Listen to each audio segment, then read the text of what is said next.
In this video, I'm going to be going over some formulas and techniques that you can use to solve a bunch of integrals using inspection. So for any algebraic polynomial, it's just going to be the reverse of the power rule. So to prove this, I'm just going to differentiate the right side. So you have x to the n plus 1 over n plus 1. If you differentiate that, well, we can take the 1 over n plus 1 out, and then we're just left with x to the n plus 1. And now you can use the power rule in differentiability to get n plus 1 times x to the n, and then the n plus 1 and 1 over n plus 1 cancel out, and you're done. So there are a couple of antiderivatives you should know with e to the x. So first of all, if you get the antiderivative of just e to the x, you'll get itself back. And if you have e to the constant times x, you'll get e to the constant times x over x. So the first one, you can just differentiate the right side and you'll get back e to the x. For the second one, it should be over k here.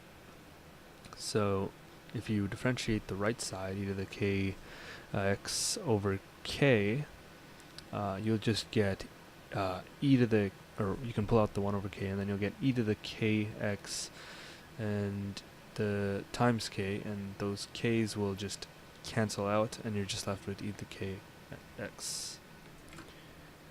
You should note that if you have e to some function, that's not always integrable. So something like e to the x squared, you cannot integrate that. So just be careful. But something like x times e to the x squared, you can integrate that using u substitution. The antiderivatives of sine and cos are similar to the derivatives, except their signs are flipped. So the integral of sine x is negative cos x. So you can do that by differentiating negative cos x, and you get negative times the derivative of cos x, which is negative sine. So the negatives cancel out, and you just get sine. And for the second one, it's similar sort of logic. Just differentiate sine x and you'll get cos x back. Integral of secant squared x equals tan x is one that you should remember. It's very important. And to prove this, I'm just going to turn the tan x on the right hand side here into sine x over cos x, and I'm going to differentiate that. And in order to do that, I will use the quotient rule. So to do that, it's just low times the derivative of high, which is cos x, minus the high function times the derivative of the low function, which is minus sine x. And that's all over the cos x times cos x, which is low times low. So then you can simplify this, so it's just cos squared x plus sine squared x all over cos squared x. And you'll notice that in the numerator we actually get a trig identity. That's equal to 1 because cos squared x plus sine squared x equal to 1. That's a trig identity, and you can just let that equal to 1 over cos squared x, and that's just secant squared x. So that's that. The second one is pretty similar logic. You have to do the same thing except with cotangent. Integral of secant x times tan x equals to secant x plus c is another one that you should remember. So to prove this, again, I'm going to let secant x equal to 1 over cos x, and I'm going to differentiate that.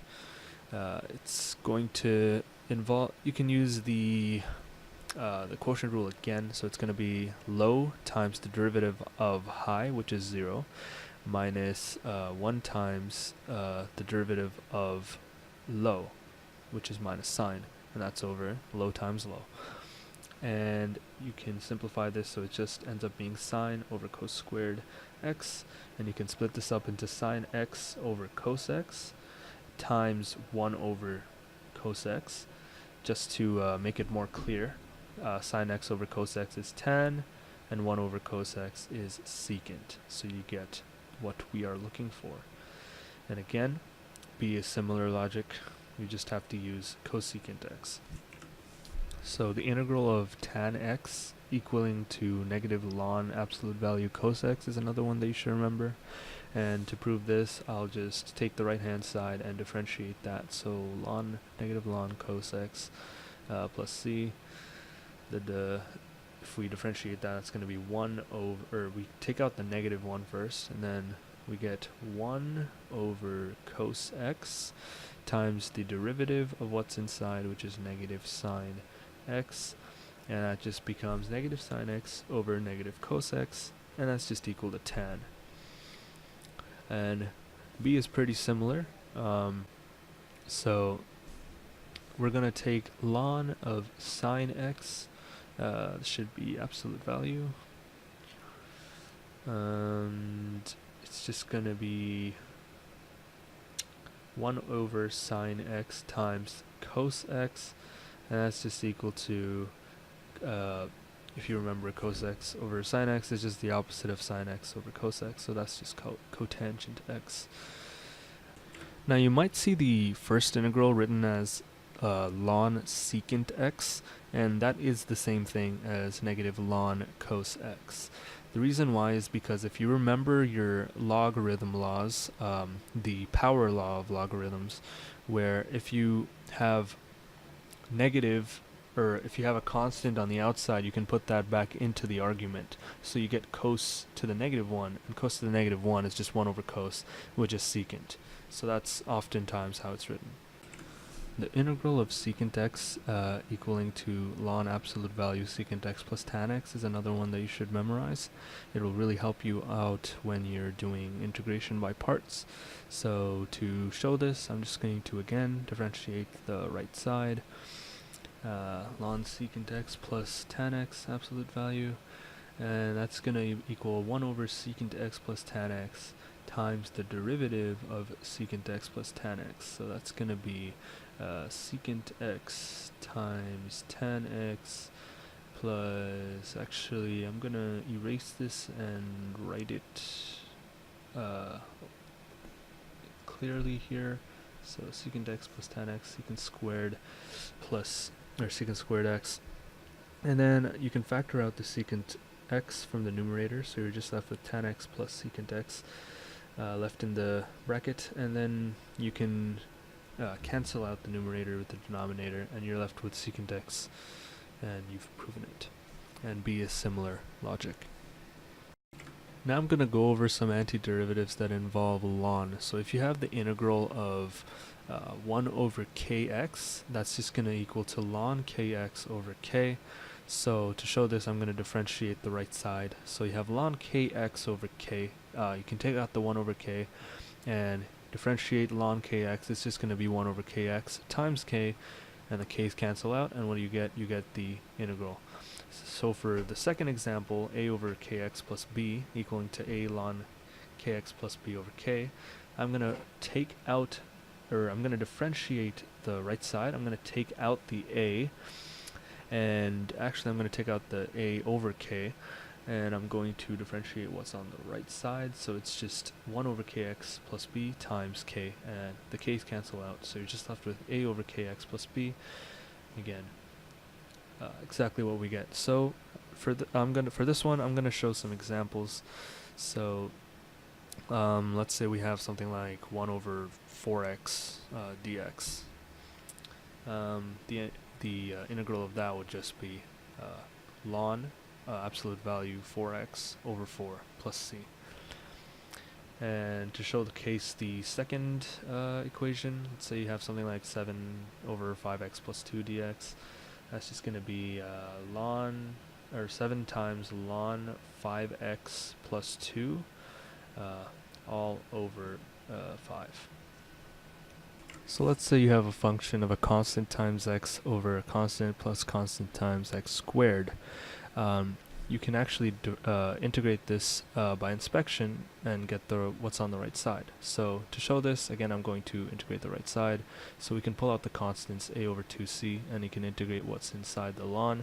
It's going to be cx squared plus b, and then the derivative of what's inside the ln is going to be 2cx, and then the 2c cancels out from the numerator and the denominator, So you're left with ax over the cx squared plus b, which is what we have in our original integral. So I'll show you guys an example. So let's say you have something like 5x over 7x squared plus 2. To integrate this using the formula, it's just going to be ln 7x squared plus 2 times 5, the constant a, over, in this case, b is 2 and c is 7, so it's just going to be 7 times 2, so it's going to be 14, and that will be your answer. Now this formula also works if you have something like ax squared over b plus cx cubed. As long as you have one x term in the numerator and one in the denominator, and the x on the numerator is 1 power higher than the numerator, then you're good to go. So now I'm going to talk about a few more integrals, the first being 1 over 1 plus x squared dx. That's just equal to arctan x, and if you add a negative to the integral, so if it's negative 1 over 1 plus x squared, that's just arc cotangent x plus c. Another integral is 1 over the square root of 1 minus x squared dx. That's just arc sine x plus c, and again, if you put a negative anywhere in that integral, it'll just become negative arc cos x plus c. And the last one, it's very uncommon that you'll see this one, but it's 1 over absolute value x times square root x squared minus 1 dx. That's arc secant x, and again, negative, it'll make it become arc negative arc cosecant x. So I'm only going to prove the first one, which is the arctan one.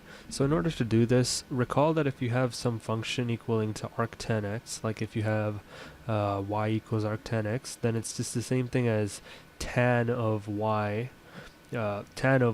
equaling to x, right? So x equals tan of y. And from here, what you can do is, if you differentiate both sides, you get 1 equals to the derivative of tan y. So here we're just differentiating both sides with respect to x.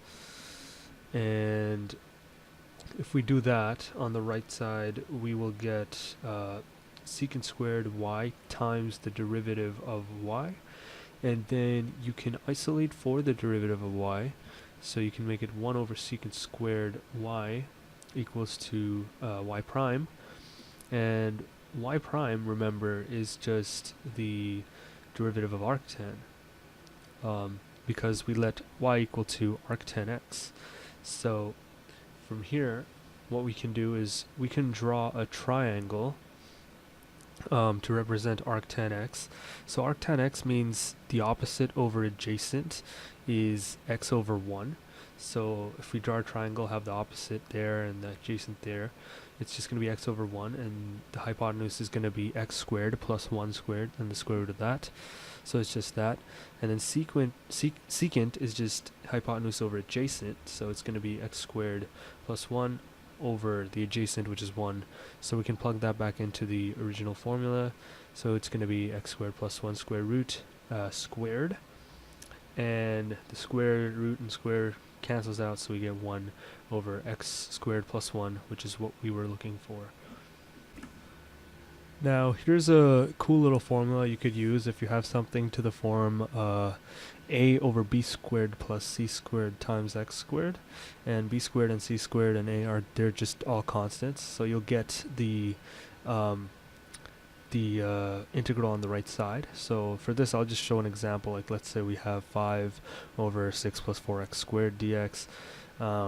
The answer to that will just be, well, a is 5 and b is the square root of 6 times c, which is the square root of 4, which is 2, times arctan. C is 2x over b, which is going to be the square root of 6 again. So that should give you the final answer, and you can just test it out on an integral calculator if you want. Now let's look at another example. Like, let's say if you have actually, let's test it out with the original arctan example. So 1 over 1 plus x squared dx. it's just going to be a is equal to 1, b is the square root of 1, which is 1, and c is just the square root of 1, so it's just 1 over 1, and then again 1 times x over 1, and that's just going to be arctan x plus c, so it works with the original integral. Now you don't need to use this, you can just use trig substitution, but if you're asked to solve this without trig substitution, this is how you would do it.